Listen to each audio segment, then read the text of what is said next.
আবু বক্করের সাথে ইসলামের পথে। আবু বকর, বাবা আবু বকর।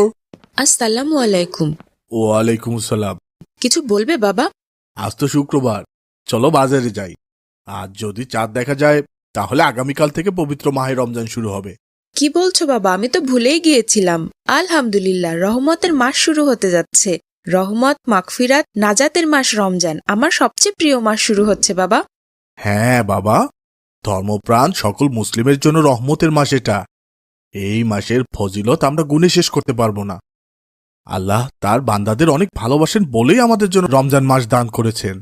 চলো বাবা, আমি রমজানের বাজারে যাব। আজ কিন্তু সব আমার পছন্দের বাজার করবে। ইনশাআল্লাহ, তাড়াতাড়ি চলো তাহলে, এসে আবার জুমার নামাজ আদায় করতে হবে। বাবা দেখো, মাছটা কি বড়, এক্কেবারে টাটকা, মস্ত বড় একটা মাছ। ওরা তো বলল নদীর মাছ। আল্লাহ আমাদের খাবার হিসেবে কত নিয়ামত দান করেছেন। সুবহানাল্লাহ, আমরা আল্লাহর নিয়ামতের শুকরিয়া করে শেষ করতে পারবো না বাবা।